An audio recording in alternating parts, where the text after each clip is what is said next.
Hello बच्चों, कैसे हो आप। तो बच्चों, आज की इस वीडियो में हम करेंगे क्लास 5th का 9th चैप्टर नेम एक माँ की बेबसी। तो शुरू करते हैं। प्रश्न पहला, यह बच्चा कवि के पड़ोस में रहता था, फिर भी अदृश्य पड़ोस से शुरू होता है। इसके क्या अर्थ हो सकते हैं। जैसे पहला क्या है, कवि को मालूम था कि वह बच्चा ठीक ठाक किस घर में रहता था। दूसरा, पड़ोस में रहने वाले बाकी बच्चे एक दूसरे से बात करते थे, पर वह बच्चा बोल नहीं पाता था, इसलिए पड़ोसी होने के बावजूद वह दूसरे बच्चों के लिए अनजाना था। इन दोनों में से कौन सा अर्थ तुम्हें ज़्यादा सही लगता है। क्या कोई और अर्थ भी हो सकता है। तो बच्चों, जैसे कि आप जानते हैं कि जो कविता है वो शुरू हुई थी अदृश्य पड़ोस से। तो इसमें जो कवि का कहने का क्या मतलब है, क्या क्या कवि उसको जानता नहीं था ठीक ठाक से कि वो किस घर में रहता है, या फिर वो जो लड़का था रतन वो बोल नहीं पाता था, इसलिए उसके दूसरे बच्चों से जान पहचान नहीं थी। तो आपको क्या लगता है कि कौन सा अर्थ ज़्यादा सही है। तो इसका बच्चों अर्थ आएगा, उत्तर आएगा, रतन नामक गूंगा बच्चा कवि के पड़ोस में रहता था, फिर भी कविता अदृश्य पड़ोस से शुरू होती है, क्योंकि पड़ोस में रहने वाले बाकी बच्चे एक दूसरे से बात करते थे, पर वह बच्चा बोल नहीं सकता था, इसलिए पड़ोसी होने के बावजूद वह दूसरे बच्चों के लिए अनजान था। तो इसका जो पहला अर्थ है वो क्या हो सकता है कि वो लड़का गूंगा था और दूसरे बच्चों के साथ ज़्यादा बात नहीं करता था, बोल नहीं पाता था, तो इसीलिए जो दूसरे पड़ोसी थे, दूसरे बच्चे थे, वो उनके लिए अनजान था। और दूसरा अर्थ इसका क्या है, इसका दूसरा अर्थ ये भी हो सकता है कि क्या कवि ने उस बच्चे को पहली बार देखा हो जब खेलने आया हो। तो दूसरा अर्थ क्या है इसका, कि शायद कवि ने उसको पहली बार ही देखा हो जब वो खेलने अपनी माँ के साथ आया था। प्रश्न दूसरा, अंदर की छटपटाहट उसकी आंखों में किस रूप में प्रकट होती थी। चमक के रूप में, डर के रूप में, जल्दी घर लौटने की इच्छा के रूप में। तो बच्चों, जैसे कि आपने कविता में पढ़ा है कि उसके अंदर एक छटपटाहट होती थी, तो आपको क्या लगता है कि उसकी आंखों में किस रूप में प्रकट होती होगी। इसका उत्तर है जल्दी घर लौटने के रूप में, क्योंकि वो गूंगा बच्चा जल्दी घर लौट जाना चाहता था। क्यों लौट जाना चाहता था, क्योंकि वो अपनी बातें दूसरे बच्चों को समझा नहीं पाता था। तो प्रश्न, तरह तरह की भावनाएं। प्रश्न पहला, नीचे लिखी भावनाएं कब या कहाँ महसूस होती हैं। तो बच्चों, हमको नीचे दो भावनाएं दी हुई हैं, छटपटाहट और घबराहट, और हमें ये बताना है कि ये हमें कब फील होती हैं और कहाँ पर। आपको भी कभी कभी घबराहट या छटपटाहट फील होती होगी। तो चलो देखते हैं। पहला है छटपटाहट।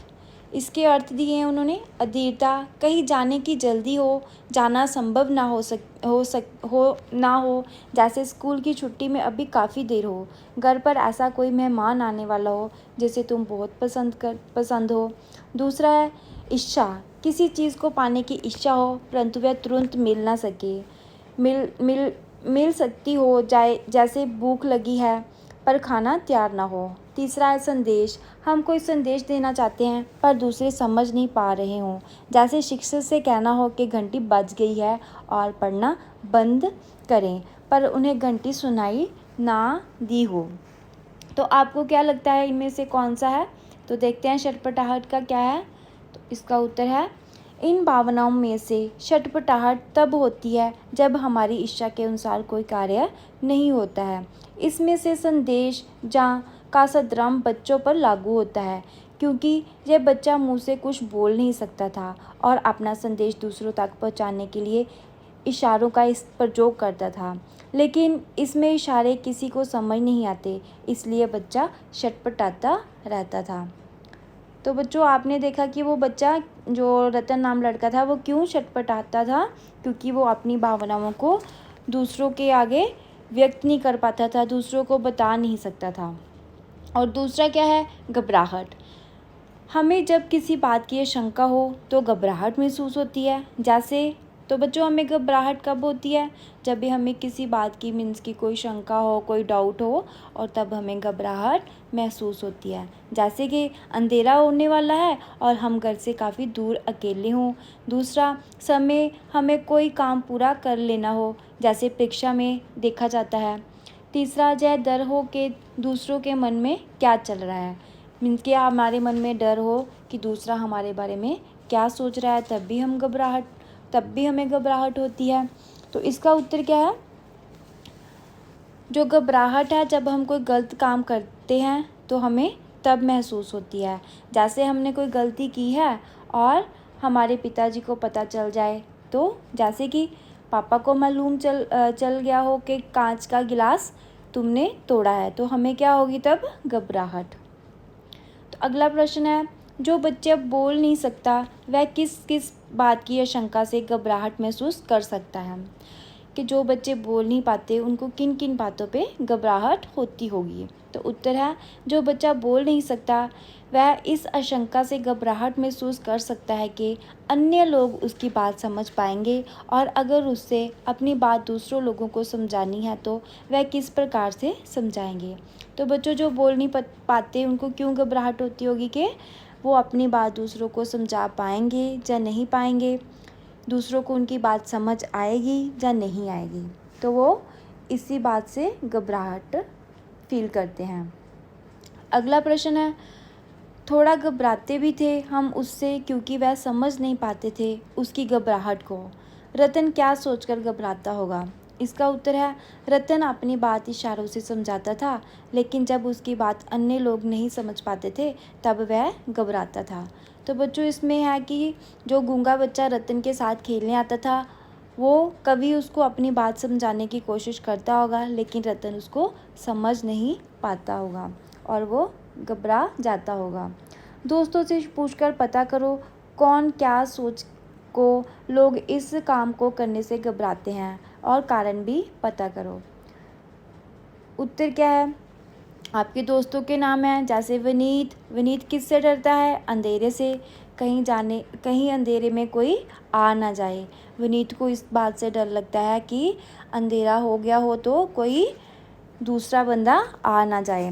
प्रिय को किस बात से डर लगता है? बीमारी से। बहुत सी दवाइयाँ खानी पड़ेंगी। जो प्रिया नाम की आपकी फ्रेंड है वो इस बात पे डरती है कि अगर वो बीमार हो गई तो उसको बहुत सारी मेडिसिन दवाइयाँ लेनी पड़ेंगी। और जो रजत है वो किससे डरता है? ऊंचाई से, मीन्स हाइट से, कि कहीं गिर ना जाऊं। जो रजत है वो हाइट से डरता है कि वो कहीं वहाँ से गिर ना जाए। और जो अविनाश है वो डरता है पानी से, कि वो कहीं पानी में डूब ना जाए। आगे है बच्चों, कवि ने इस बच्चों को टूटे खिलौने की तरह बताया। जब कोई खिलौना टूट जाता है तो वह उस तरह के कम नहीं कर पाता जिस तरह से वह पहले करता है। संदर्भ के अनुसार खाली स्थान भरो। तो बच्चों जब भी हम कोई खिलौना या टॉय लेते हैं तो पहले वो कितना अच्छे से काम करता है, अगर वो टूट जाए तो उसमें कोई ना कोई प्रॉब्लम हो जाती है और वो पहले जैसा काम नहीं करता है। जैसे कौन कौन से खिलौने हैं? लूडो के टूटने का क्या कारण होता है? लूडो गत्ते की बनी होती है, अगर वो गीली हो जाए तो हम उसके ऊपर खेल नहीं सकते। और जैसे गाड़ी कोई कार, ट्रक, बस, तो अगर उसका कोई पहिया निकल जाए तो चल नहीं पाती है, क्योंकि वो 2 टायर से या 3 टायरों से थोड़ी चलेगी। और आगे है गुड़िया मीन्स डॉल। तो अगर उसकी सीटी निकल जाए तो गुड़िया बज नहीं पाएगी, मीन्स कि अगर उसका म्यूज़िक सिस्टम ही ख़राब हो जाएगा तो वो कैसे बजेगी। नेक्स्ट है गेंद मीन्स बॉल। पिचक जाने पर, मीन्स कि अगर गेंद को हम पिचक जाती है, मीन्स कि अगर वो लाइक उसमें डेंट पड़ जाए तो वो उछल नहीं पाती है।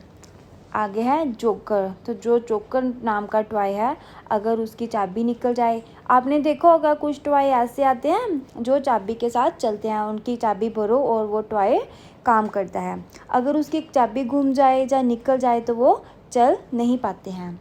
तो बच्चों अगला प्रश्न है, बेबस शब्द बे और वश को जोड़कर बना है, जैसे बेबस। यहाँ बे का अर्थ बिना, नीचे दिए शब्दों में यही बे छिपा है।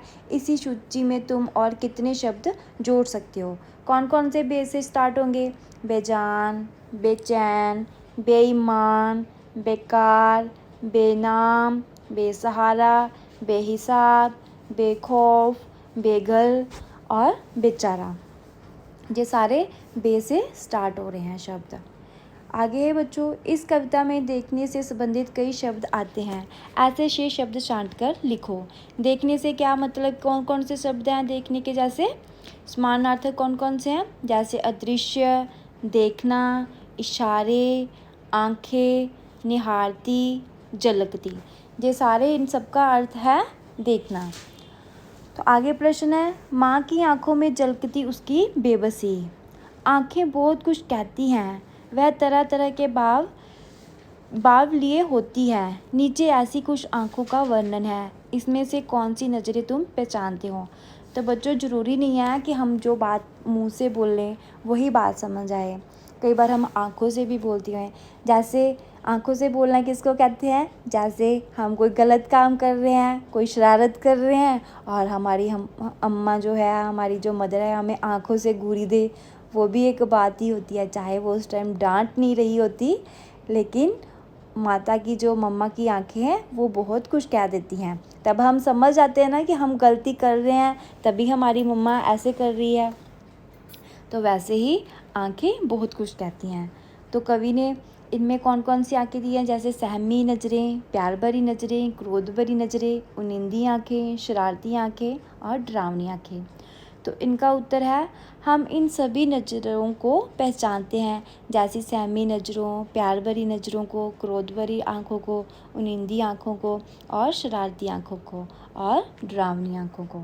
आप पहचानते हो ना?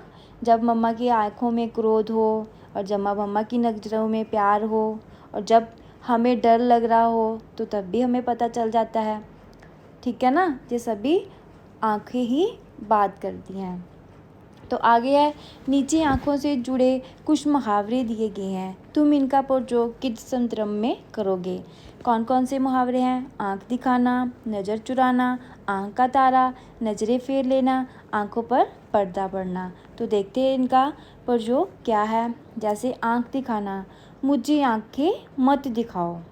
नज़र चुराना, गलती करोगे तो नज़रें चुरानी पड़ेंगी। आँख का तारा, क्षितिज अपने माँ बाप की आँख का तारा है। नज़रें फेर लेना, अपना काम निकलते ही तुम मुझसे नज़रें फेरने लगे हो।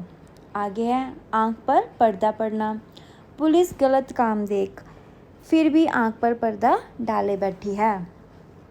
तो आगे है, माँ याद आती रतन से अधिक उसकी, माँ की आँखों में झलकती उसकी बेबसी। प्रश्न, रतन की माँ की आंखों में किस तरह की बेबसी झलकती होगी? तो इसका उत्तर है, रतन की माँ की आंखों में अपने बच्चे के ना बोलने की बेबसी झलकती होगी। माँ को ये बेबसी ने बोलने से उसके बच्चे को पीड़ा का कारण होती होगी। कि क्यों झलकती थी उसकी माँ की आंखों में बेबसी? क्योंकि जो रतन था वो बोल नहीं पाता था और उसकी जो माँ है वो उसकी पीड़ा को समझती होगी, वो लाचार थी। अगर एक माँ चाहे तो अपने बच्चे को कभी भी कोई तकलीफ़ नहीं दे सकती। तो आगे है, अपनी माँ के बारे में सोचते हुए नीचे लिखे वाक्यों को पूरा करो। मेरी माँ बहुत खुश होती है कब खुश होती है माँ? जब मैं पढ़ाई करता हूँ। मेरी माँ इसलिए डांटती है क्योंकि मैं बहुत शरारती हूँ। मेरी माँ चाहती है कि मैं बड़ा होकर डॉक्टर बनूँ। तो बच्चों, आपकी माँ जो चाहती है कि आप बड़े होकर क्या बनो, आप वो भी लिख सकते हो। माँ उसमें बहुत बेबस होती है जब मैं घर देर से पहुँचता हूँ। मैं चाहती हूँ कि मेरी माँ का आशीर्वाद हमेशा मेरे साथ रहे। तो बच्चों, ये हमने कर लिए एक माँ की बेबसी के क्वेश्चन आंसर। तो मिलते हैं नेक्स्ट वीडियो में। मेरे चैनल को लाइक और सब्सक्राइब ज़रूर करिए।